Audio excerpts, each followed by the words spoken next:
Mga sangkay sa vlog natin ngayon, pag-uusapan po natin at ipapakita ko po sa inyo ang mga nakalap nating video nakuha mismo sa It's Showtime na tumutukoy po sa mga malalaswang mga sinasabi nila mga sangkay na dahilan kung bakit po sila nasuspindi. So ito mga sangkay, ilalabas po natin para mas malinawan po ang lahat ng ating mga kababayan kung bakit po nasuspindi itong It's Showtime.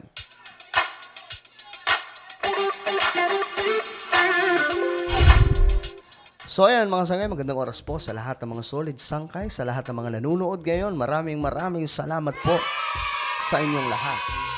So, sa oras na ito na nga po mga sangkay, gusto ko pong ipakita sa inyo ito para po magkaalaman na po at magkaanuhan na mga sangkay, magkabistuhan na kung ano nga ba talaga ang nangyari.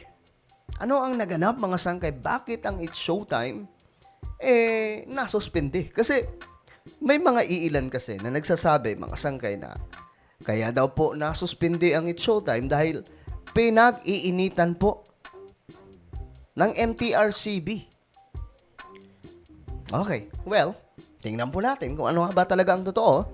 Anyway, bago po tayo magpasimula, mga sangkay, paki-subscribe po muna yung ating channel. Makikita lamang po ang subscribe button sa ibaba sa video na to. Okay, sa ibaba may subscribe dyan. Pindutin nyo lamang po yan. Tapos i-click nyo yung bell at i-click nyo po yung all. Ulitin ko, click the subscribe down below, click the bell, and click all. So, ito na nga, mga sangkay. Ito po, marami pong cases dito. It's Showtime, di ba nga po? Ang pinaka-latest ay yung nangyari nangyari nung segment nila na Isip Bata. Na kung saan, alam niyo na yon mga sangkay, nag-ano sila ng icing sa kanilang mga daliri at saka, ayun na nga po, yun ang isa sa naging dahilan na natuldukan na. But before yan, mga sangkay, ito may mga video mismo ha. Papakita ko po sa inyo. Ayan po.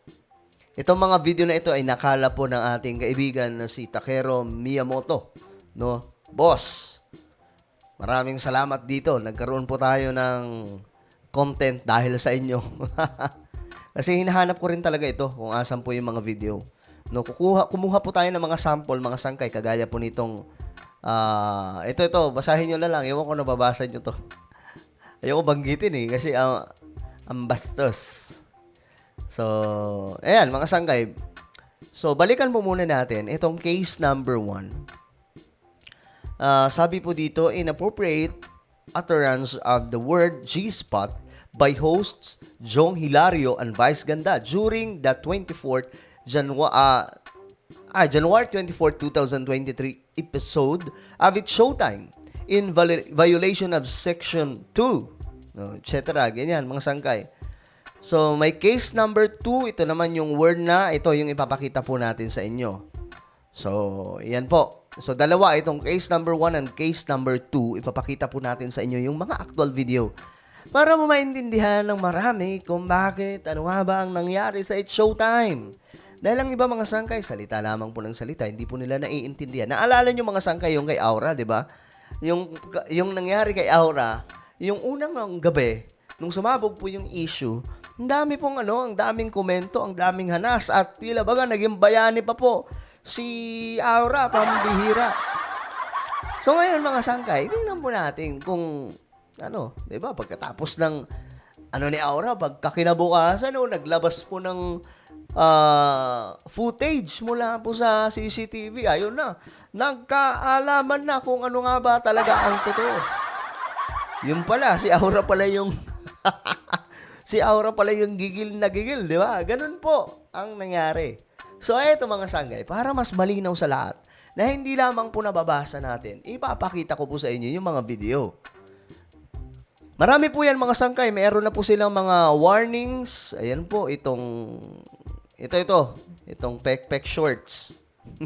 Pasensya na sa word. I hope na nyo mga sangkay, ma-take nyo kasi ayaw ko nga sanang basahin, pero yung iba kasi, may mga lolo at lola, may mga tito at tita na nanonood dito, medyo malabo na po yung mata Sabi nila, sangkay ang labo naman.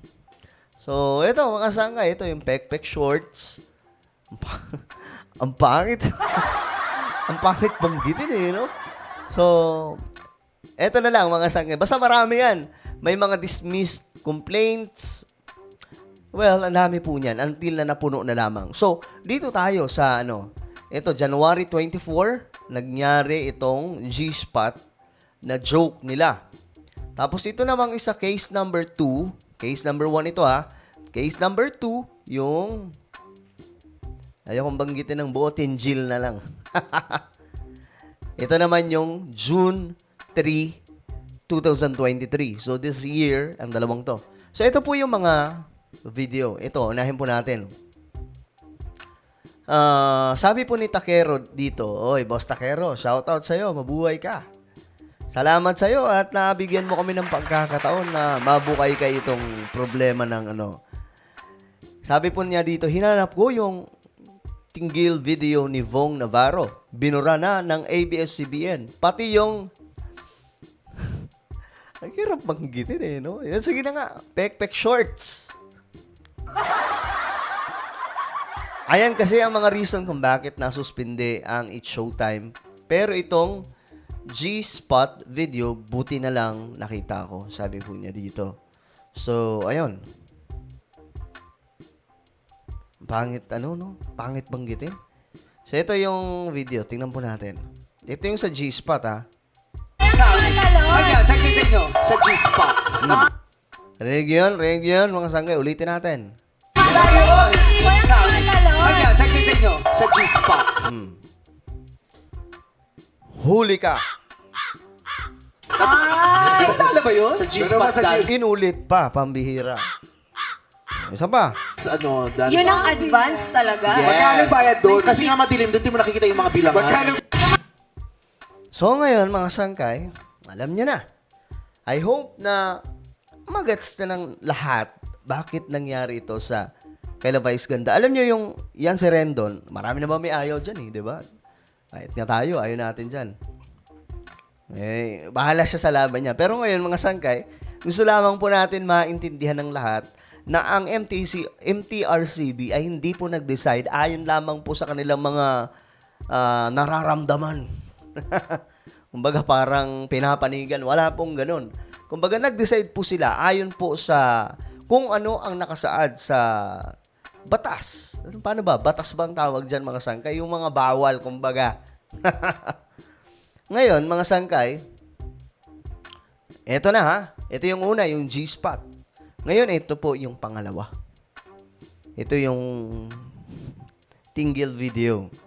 Tignan po natin. Richard Gutierrez, sila Dingdong Dante, sila Richard Gutierrez, sila Martin, walang ganyan. Hinahangaan ko lang si Coco Martin. Yun, si Tanggol. Si Tanggol. Alam niyo mangyayari dyan? Si Tenggel. Ikaw pa din yung Tenggel. Ang nagsalita niyan ay si Vong Navarro. Ulitin natin. Si Tanggol. Gusto mo si Tanggol. Si Tenggel.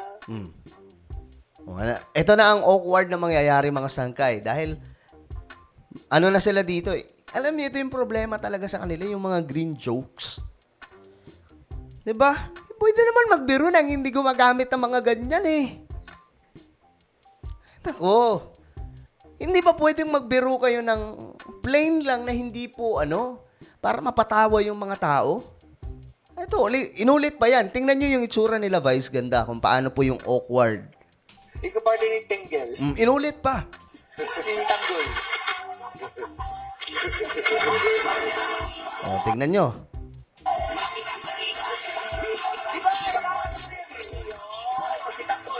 Katawa na mo yun. Katawa na mo ba yun? Katawa na mo ba? Kasi yun. Okay na kayo dyan? Okay ba? Alam mo, hindi ka mo nakakabukon sa concert. Ba't pinabakit yun?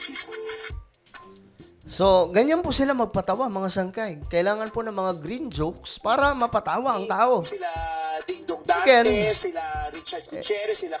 Ito, klaro na mga sangkay. Okay, hindi na po tayo dito ng titrip lamang. Klarong-klaro na po ito. Diba? Ngayon, again and again, may point po ang MTRCB. Wala pong nangiipit dito. Pinakita po natin yung mga ebidensya. I hope na ma-realize na po ng lahat na, oo nga, tama na nga. Tama nga ang desisyon. Maraming beses mga sangga, itong dalawang pinanood ko sa inyo ay ilan lamang sa napakarami nilang violation. Okay? Ay nako, ewan ko ba sa mga to? Bakit pa nila kailangan gawin yung mga ganyang mga jokes na alam naman po nila na nasa national television sila? Ang mahirap pa po dito, ang masaklap pa po dito, kasi ito sila, hindi po nagsosorry. Wala pong sorry. Alam niyo yung EAT, nung itong si Wally, naglabas po ng hindi karapat-dapat na salita, kinabukasan nagsorry kaagad. Humingi po ng pasensya sa national television, live. Ganon po dapat. Pero kasi kayo, Vice Ganda, hindi nyo po yan ginagawa. Bakit? Matataas na kayo Feeling nyo kayo na yung boss, di ba? I hope na hindi po ganyan. Kumbaga, gawin po nating huwaran ang inyong, hindi pala natin, gawin yung good example ang inyong mga sarili. Nagagayahin po ng maraming mga kabataan. Ganon dapat.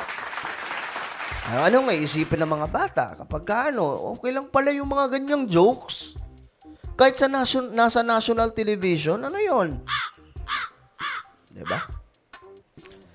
So ngayon, mga sakya, nakita nyo na. Nakita nyo na ang katotohanan. Ano ang inyong pambihirang opinion? I-comment nyo po sa ibaba. At syempre ngayon, mga sangkay, i-subscribe nyo po yung isa kong at bagong YouTube channel, Sangkay Revelation. Hanapin nyo lamang po ito sa YouTube. At i-subscribe, i-click ang bell at i-click nyo po yung all. So, ako na po ay magpapaalam. Hanggang sa muli, this is me, Sangkay Janjan. Palagi nyo pong tatandaan that Jesus loves you. God bless everyone.